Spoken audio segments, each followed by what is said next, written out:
अच्छा okay student समस्त को मो वॉइस क्लियर होची एगेन समस्त क्वेश्चन पचारुची मो वॉइस समस्त क्लियर अछि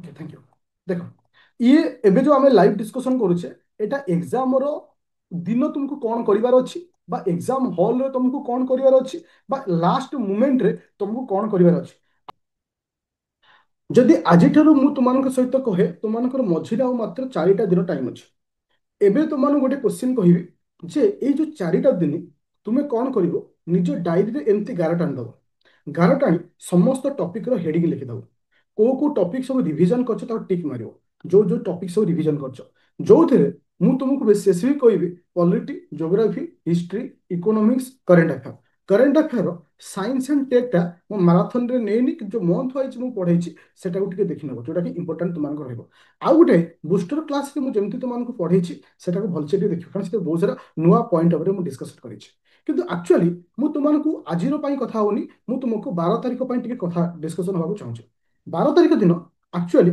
ଆମ ପାଖରେ ଦିଟା ଚ୍ୟାଲେଞ୍ଜେସ୍ ଅଛି ଗୋଟେ ହେଉଛି GS1 ଆଉ ଗୋଟେ ହେଉଛି GS2 ଦେଖ ମୁଁ ଅଲରେଡି ମନେ ରଖ ଟାର୍ଗେଟ ରଖିବ 45ରୁ 50ଟା କୋଶ୍ଚିନ୍କୁ ସଠିକ କରିବା ପାଇଁ 45ରୁ 50ଟା କୋଶ୍ଚିନ୍କୁ ସଠିକ କରିବା ପାଇଁ ତାହେଲେ ଆମେ କେତେଟା କୋଶ୍ଚିନ୍କୁ ଆଟେମ୍ପ ନେବା ତାହେଲେ ଆମେ କେତେଟା କୋଶ୍ଚିନ୍କୁ ଆଟେମ୍ପ ନେବା ଦେଖ ଗୋଟେ ସିମ୍ପଲ କାଲକୁଲେସନ ମୁଁ ତୁମମାନଙ୍କ ସହିତ ଡିସ୍କସନ କରୁଛି ଯେତେବେଳେ ତୁମେ ଏକ୍ସାମରେ କୋଶ୍ଚିନ୍କୁ ଆଟେମ୍ପ କରିବ କାରଣ ମୁଁ ବହୁତ ଥର ପ୍ରିଲିମ୍ ଏକ୍ସାମ ଏଥିପାଇଁ OPSCରେ ଦିଏ ଏ ବର୍ଷ ତ ଦଉନି ମୁଁ ଆଗରୁ ମଧ୍ୟ ଦିଏ କେବଳ ଏକ୍ସାମ ହଲର ଫିଲିଂକୁ ମାନେ ମେହସୁସ କରିବା ପାଇଁ ତୁମ ସହିତ କ'ଣ ବିତୁଥିବ ତ ମୋର କହିବା କଥା ତୁମେ 3ଟି ରାଉଣ୍ଡରେ ଏକ୍ସାମକୁ ଆଟେମ୍ପ କରିବ କେତେ ରାଉଣ୍ଡରେ 3ଟି ରାଉଣ୍ଡରେ ପ୍ରଥମ ରାଉଣ୍ଡରେ ତୁମେ ଓନ୍ଲି ରାଇଟ୍ କୁ ଚୁଜ୍ କରିବ ଯୋଉଟାକି ତୁମକୁ 100% ଆସୁଥିବ 100% ଆସୁଥିବ ତୁମେ ଦେଖିବ ପିଲେ ଯେ ଅନେଷ୍ଟଲି ପ୍ରିପାରେସନ ହେଇଥିବ ସେ 100% କ୍ୱେଶ୍ଚିନ୍ 30ଟା ପାଖାପାଖି ତକୁ ଆସିବ ପୁରା 100% 30ଟା ପାଖାପାଖି ଆସିବ ହଉଛି ଫାଷ୍ଟ ରାଉଣ୍ଡ ଯେତେବେଳେ କ୍ଲିୟର ହେଇଯିବ ଫାଷ୍ଟ ତମେ ଚୁଜ୍ କର 100% ତୁମକୁ ଆସିଲା ଯେତେବେଳେ ତୁମେ କ୍ୱେଶ୍ଚିନ୍ ପଢି ପଢି ଯାଉଥିବ ସେଇଠି ଗୋଟେ ଜିନିଷ କରିବ ଦେଖିବ 50ରୁ 70% ତମକୁ କୋଉ କ୍ୱେଶ୍ଚିନ୍ ଆସୁଛି ଯୋଉଟା କି ମାନେ ସମ୍ପୂର୍ଣ୍ଣ ଆସୁନି କିନ୍ତୁ କିଛିଟା ଆସୁଛି ଯାହା ପାଇଁ ଟାଇମ ଦେବାକୁ ପଡିବ ସେଇ ଯୋଉ କ୍ୱେଶ୍ଚିନ୍ର ସାଇଡରେ ଗୋଟେ ସିମ୍ବଲ ଦଉଥିବ ଯେ ଏଇ କ୍ୱେଶ୍ଚିନ୍ଟା ମୋତେ ଆସିପାରିବ ଯଦି ମୁଁ ଟାଇମ ଦେବି ମୋ କଥା ଧ୍ୟାନ ଦେଲ ପ୍ରଥମ ରାଉଣ୍ଡରେ 100%କୁ ମାନେ ଟାର୍ଗେଟ ରଖିବ ଦ୍ୱିତୀୟ ରାଉଣ୍ଡରେ ତୁମେ ସେମାନେ ସେଇ ଯୋଉ କ୍ୱେଶ୍ଚିନ୍କୁ ପଢି ପଢି ଯାଉଥିବ ଆଟ୍ ଏ ଟାଇମ୍ ମାନେ ତୁମକୁ ଦ୍ୱିତୀୟ ରାଉଣ୍ଡରେ ପଢିବାକୁ ପଡିବନି ସେତିକି ବେଳେ ତୁମେ ଦେଖିବ ଯେ କୋଉ କ୍ୱେଶ୍ଚିନ୍ଟାକୁ ମୁଁ ପରବର୍ତ୍ତୀ ଅବସ୍ଥାରେ ଟାଇମ ଦେଲେ ମୁଁ ଏ କ୍ୱେଶ୍ଚିନ୍କୁ କରିପାରିବି ତା ସାଇଡରେ ଗୋଟେ ସିମ୍ବଲ ଦଉଥିବ ଆଉ ଏତିକି ସିଓର ହୋ ତୁମେ 10ରୁ 15ଟା କ୍ୱେଶ୍ଚିନ୍ ଏମିତି ପାଇବ ଯୋଉଟା କି 50% ପାଖାପାଖି ଆସୁଥିବ ମନେ ରଖ ଏଇ ଯୋଉ 50% ପାଖାପାଖି ଆସୁଥିବ ସେ ସବୁ କ୍ୱେଶ୍ଚିନ୍ରେ ତୁମେ କୋଉ ଜିନିଷକୁ ୟୁଜ୍ କରିବ ଏଲିମିନେସନ ପ୍ରୋସେସ ଆଉ ମନେ ରଖ ଏଲିମିନେସନ ପ୍ରୋସେସ ଯଦି ତୁମେ ୟୁଜ୍ କରିବ ଆରାମସେ 15ଟାରୁ 10ଟା ଭଳିଆ କ୍ୱେଶ୍ଚିନ୍ ତମର ହେଇଯିବ 10ଟା ଭଳିଆ କ୍ୱେଶ୍ଚିନ୍ ହେଇଗଲା ମାନେ ତୁମେ ଏଇଠି କେତେ ପାଇଗଲ 40ଟା ଭଳିଆ କ୍ୱେଶ୍ଚିନ୍ ପାଇଗଲ ଆଉ ମିନିମମ୍ ଆମକୁ 5 ଭଳିଆ କ୍ୱେଶ୍ଚିନ୍ର ଆବଶ୍ୟକତା ଅଛି 5 ଭଳିଆ କ୍ୱେଶ୍ଚିନ୍ର ଆବଶ୍ୟକତା ଅଛି ତାହେଲେ ମୁଁ କେତେ କ୍ୱେଶ୍ଚିନ୍ ତୁକା ମାରିବି ମନେ ରଖ ଯୋଉଟାକ ତମକୁ 100% ଆସୁନଥିବ ତା ଉପରେ କେବେ ବି ତୁକା ମାରିବନି ତୁକା ମାରିବାର ଅର୍ଥ ନିଜ ମରଣକୁ ଡାକିବ ସେଇ କ୍ୱେଶ୍ଚିନ୍ ଉପରେ ତୁକା ମାରିବ ଯୋଉ କ୍ୱେଶ୍ଚିନ୍ରେ 30ରୁ 50% ଆସୁଥିବ 30ରୁ 50% ଆସୁଥିବ ଚାନ୍ସ ଥିବ ହେଇପାରେ ନ ହେଇପାରେ ସେଇଭଳି କ୍ୱେଶ୍ଚିନ୍ରେ ତୁକା ମାରିବ ମୋ କଥା ଧ୍ୟାନ କର କିନ୍ତୁ କେବେ ବି 100% ନ ଆସୁଥିବା କ୍ୱେଶ୍ଚିନ୍ରେ ତୁକା ମାରିବନି ତୁମେ ଲକ୍ଷ୍ୟ କରିବ ପିଲେ ତୁମେ ମିନିମମ 25ଟା ପାଖାପାଖି କ୍ୱେଶ୍ଚିନ୍ ପାଇବ ଯୋଉଟା କି ତମକୁ 100% ଆସୁନଥିବ ତାକୁ ମାଇନସ କରିଦବ ଆଉ ରହିଲା ଆମ କତିରେ କେଇଟା 75ଟା 75ଟାରୁ ତ ମୁଁ ଏଠି 40ଟା କଲି 75ଟାରୁ ମୁଁ ଏଠି କେଇଟା କଲି 40ଟା କଲି ଆଉ ମୋ ପାଖରେ କେଇଟା ରହିଲା ଆଉ ମୋ ପାଖରେ ରହିଲା କେଇଟା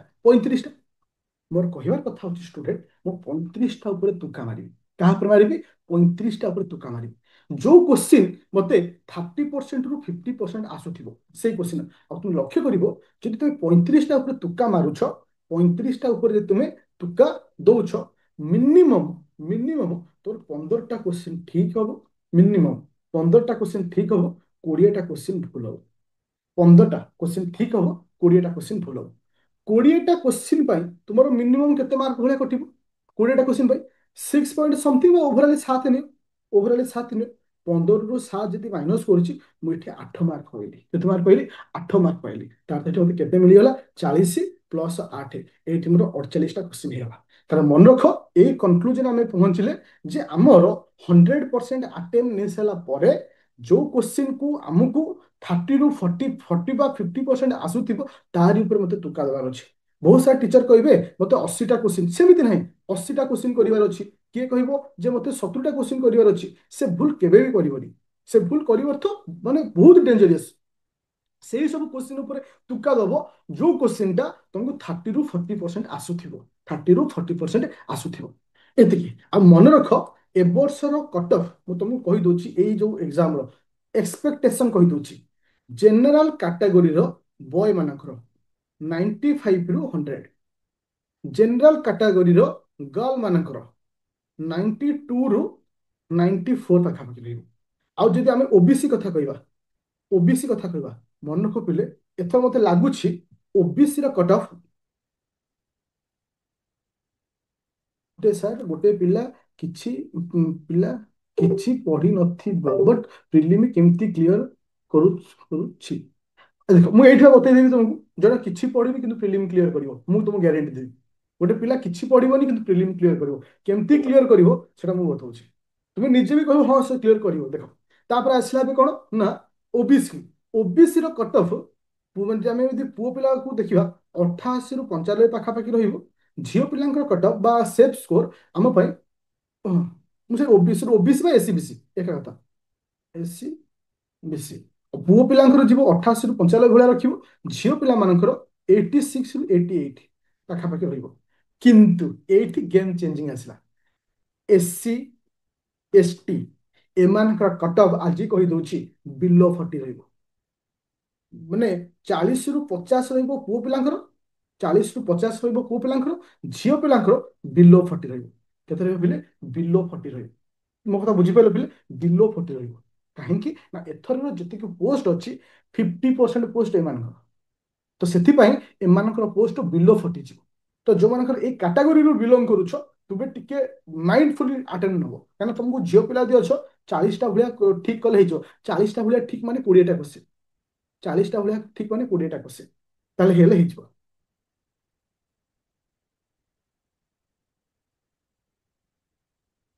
ତେଣୁ ସେଟା ପର କଥା, ଅନଫେୟାର ଏକ୍ସ ୱାଇ ଜେଡ୍ ସେଟା ପର କଥା ଆମେ ଡିସ୍କସନ। କିନ୍ତୁ ମୁଁ କହିଦଉଛି, ଯୋଉ ଗୋଟେ ପିଲା ଯୋଉ କ୍ୱେଶ୍ଚିନ୍ ପଚାରିଲା ଯେ ସାର୍ ଜଣେ ଜମାରୁ ପଢି ନଥିବ କିନ୍ତୁ ସେ କରିବ କେମିତି, ଦେଖ ମୁଁ ତମକୁ ପ୍ରୁଫ୍ ଦେଖାଉଛି। ଜଣେ 100ଟା କ୍ୱେଶ୍ଚିନ୍ କଲା, ଜଣେ କେତେଟା କ୍ୱେଶ୍ଚିନ୍ କଲା? 100ରୁ 100ଟା ମାଇଲା, 100ରୁ 100ଟା ମାଇଲା।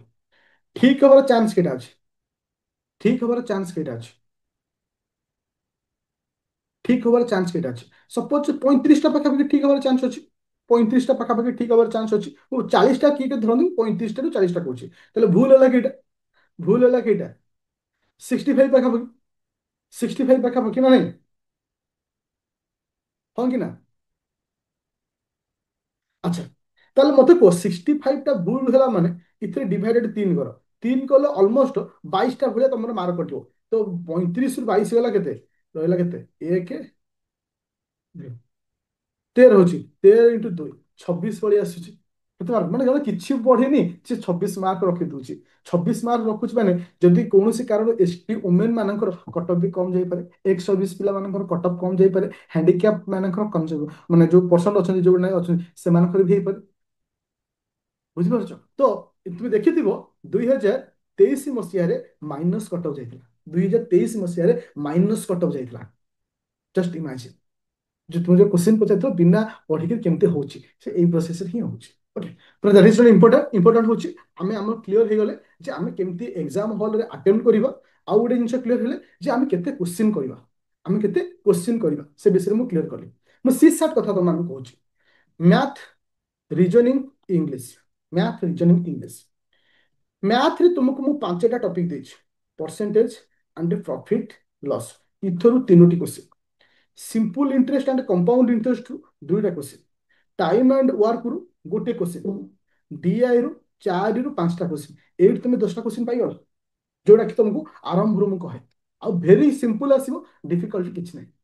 जदि मु रीजनिंग कथा कहबी, गोटे पिला आराम से 15 भलिया स्कोर करिवो रीजनिंग रे, जेतरे बेसिक आइडिया अछि बा जेतिक हम रैपिड फायर रे पढ़ा आइछि सेति जति से पढुछि। नॉर्मल से नंबर रैंकिंग हो, सीरीज हो, मिरर इमेज, वाटर इमेज, ए सब जिंस। ओके ओके, तापर आसिला पैसेज। ୱେଟ୍ କର। ଏବେ ଦେଖ ଇଂଲିଶରେ ଗୋଟିଏ ସାଇଡରେ ଇଂଲିଶରେ ପ୍ୟାସେଜ ଥାଏ, ଗୋଟେ ସାଇଡରେ ଓଡ଼ିଆରେ ପ୍ୟାସେଜ ଥାଏ। ଯଦି ଗୋଟେ ପିଲା ଭଲସେ କେୟାରଫୁଲରେ ପ୍ୟାସେଜକୁ ପଢୁଛି, କେୟାରଫୁଲରେ ପ୍ୟାସେଜକୁ ପଢୁଛି, ସେ ଆରାମସେ ଗୋଟେ ପ୍ୟାସେଜରେ 10 ମାର୍କ ଭଳିଆ ନେଇ ଆସିଲା। ତାହେଲେ ଏଠି ମତେ କହୁଥିଲେ ତମର ସ୍କୋର ହେଲା କେତେ? 35 ମାର୍କ। ଆମେ 27 ମାର୍କ ରଖିଲେ ଆମେ ଠିକ ପାଇବା, ଓଡିଟ୍ କାହିଁକି? ଆଉ ମନେ ରଖ, କେବେ ବି ସିସାଟ ପେପରରେ ତୁକା ମାରିବନି। କାହିଁକି ତୁକା ନ ମାରିବା ପାଇଁ ମୁଁ କହୁଛି? କାରଣ ଏଥିରେ ମୋତେ କ୍ଲିୟର କଟ୍ ଅଛି, ମୋର 27ଟା କଲେ ହିଁ କ୍ଲିୟର କରିବି। 80ଟା କ୍ୱେଶ୍ଚନରୁ 27ଟା କରିବାର ଅଛି। ମୁଁ ତମକୁ ସ୍କୋର କହିଲି ଏଇ ହିସାବରେ କରିବ। ମ୍ୟାଥକୁ ଦେଖ, କେବଳ 27ଟା କ୍ୱେଶ୍ଚନ ଠିକ କରିବାର ଅଛି, ମାନେ ଭୁଲକୁ ଛାଡ଼ିକି, ମାନେ ଆକ୍ୟୁରେସି 27ଟା କରିବାର ଅଛି, ଆକ୍ୟୁରେସି 27ଟା କରିବାର ଅଛି। ଓକେ, ଏତିକି ହିଁ ଆମକୁ କରିବାର ଅଛି। ଆଉ ମନେକୁ ସିସାଟ ପେପରରେ ଆକ୍ୟୁରେସି ପଛରେ ଯିବ, ଆକ୍ୟୁରେସି ପଛରେ ଯିବ। ଆଉ ସିସାଟ ପେପରର ତୁମକୁ 66 ମାର୍କ ରଖିଲେ ପାସ୍। ପ୍ରତ୍ୟେକ କ୍ୱେଶ୍ଚିନର ମୂଲ୍ୟ ହେଉଛି 2.5, ପ୍ରତ୍ୟେକ କ୍ୱେଶ୍ଚିନର ମୂଲ୍ୟ ହେଉଛି 2.5। ଓକେ, ଆଉ ଯଦି ସପୋଜ ମୁଁ ଦେଖ, ମୁଁ କହୁଛି ସପୋଜ ଗୋଟେ ପିଲାର ରିଜନିଂରୁ 15ରୁ ସେ 10 ଭଳିଆ କରିପାରୁଛି, ଆଉ 5ଟା କରିପାରୁନି, ତାହେଲେ ସେ କଣ କରିବ? ସେ ଏଫର୍ଟଟା ପ୍ୟାସେଜରେ ଲଗେଇବ। କାରଣ ପ୍ୟାସେଜ ତ ଓଡ଼ିଆରେ ଦେଇଛି, ମତେ ଓଡ଼ିଆରେ ପଢିବାର ଅଛି, ଇଂଲିଶରେ ଅଛି, ମତେ ପଢିବାର ଅଛି। ସେଟା ତ ଗ୍ରାମାର ନାହିଁ ଯେ ତମେ ଫସିଯିବ। ତମକୁ ପ୍ୟାସେଜକୁ ପଢିକି ଆନ୍ସର କରିବାର ଅଛି। ଏଇ ଟ୍ରିକରେ ଯିବ, ଆରାମସେ ହବ। ମୁଁ ଏଇଠି ଗୋଟେ ଜିନିଷ କହିଥିଲେ, କୌଣସି କାରଣରୁ ନେଗେଟିଭ ବି ହବ ନାହିଁ। ବହୁତ ପିଲାଙ୍କ ମାଇଣ୍ଡରେ ନେଗେଟିଭ ଆସିବ ଯେ ସାର୍ ମୁଁ କ୍ଲିୟର କରିପାରିବିନି। ବହୁତ ସାରା କଲ୍ ବି ମତେ କାଲି ଆସିଛି ଯେ ସାର୍ ମୋର ଆଟେମ୍ପ ନେଇଛି 2ଟା, ମୁଁ ଦବାକୁ ଚାହୁଁନି। କାହିଁ ଦବାକୁ ଚାହୁଁନ? ମୁଁ ସେଇ ପିଲାମାନଙ୍କୁ କହିଥିଲି ଯୋଉମାନଙ୍କ ଭିତରେ ଅପରଚୁନିଟି ନାହିଁ। ଆଉ ମୁଁ ତୁମମାନଙ୍କ ପାଇଁ କହିନଥିଲି। ମନେକ ମୋର ଗୋଟେ ଛୋଟ ରିକ୍ୱେଷ୍ଟ ରହିଛି। ମୁଁ ଡେ ୱାନରେ ତମମାନଙ୍କ ସହିତ ଥିଲି, ଆଜି ବି ଅଛି, ଲାଇଫ ଲଙ୍ଗ ବି ରହିବି। ମୁଁ ଏଇ ୱାର୍ଡକୁ ମନେ ରଖିବ ପିଲେ। ଏ ବର୍ଷ ଯିଏ ମେହନତ କରିଥିବ, ଏ ବର୍ଷ ଯିଏ ମେହନତ କରିଥିବ, ଏ ବର୍ଷ ରେଜଲ୍ଟରେ ତା ନାଁ ନ ରହିପାରେ, ଆସନ୍ତା ବର୍ଷ ସେ ର୍ୟାଙ୍କରେ ରହିବ। ଆସନ୍ତା ବର୍ଷ ସେ ର୍ୟାଙ୍କରେ ରହିବ। କେମିତି ରହିବ ମୁଁ ତମକୁ 2 ମିନିଟରେ କହୁଛି। କାହିଁକି ନା ଇଟ୍ ଇସ୍ ଏ ଡିଫିକଲ୍ଟ। ଗୋଟେ ଜେନେରାଲ କାଟାଗୋରୀ ଟୋଟାଲି 22ଟା ପୋଷ୍ଟ ଅଛି ଝିଅ ମାନଙ୍କର। ଏଠି ପସିବଲ ନୁହେଁ ଯେ ସମସ୍ତେ ଆ ଭିତରକୁ ଆସିପାରିବେ। ଯୋଉ ପିଲାଟା ରହୁଛି ଆଉ ଯୋଉ ପିଲାଟା ରହିପାରୁନାହିଁ, ଆଉ ଏ ବର୍ଷ 400ରୁ 500ର ପୋଷ୍ଟ ଆସିବ। ଏଟା କାହିଁକି ମୁଁ ଗ୍ୟାରେଣ୍ଟି ଦଉଛି? କ୍ୟାରି ଫରୱାର୍ଡ ରୁଲ କନସେପ୍ଟରେ ପ୍ରତି 3 ବର୍ଷରେ ସେମାନେ ପଠାନ୍ତି। ଅଲରେଡି ଯୋଉଟା ଆମେ କମ୍ପ୍ଲିଟରେ ପଢିଛେ, 3 ବର୍ଷ ପରେ କ୍ୟାରି ଫରୱାର୍ଡ କନସେପ୍ଟ ଲାଗୁ ହେଇଥିଲା। ଆଉ 3 ବର୍ଷ ପରେ ଲାଗୁ ହବ। ତାର ତ ଏ 3 ବର୍ଷ ବେଶୀ ପୋଷ୍ଟ କାହାର ଆସିବ? ଏସି ବିସି, ସରି, ଆମର ଜେନେରାଲ କାଟାଗୋରୀର ପୋଷ୍ଟ ଆସିବ।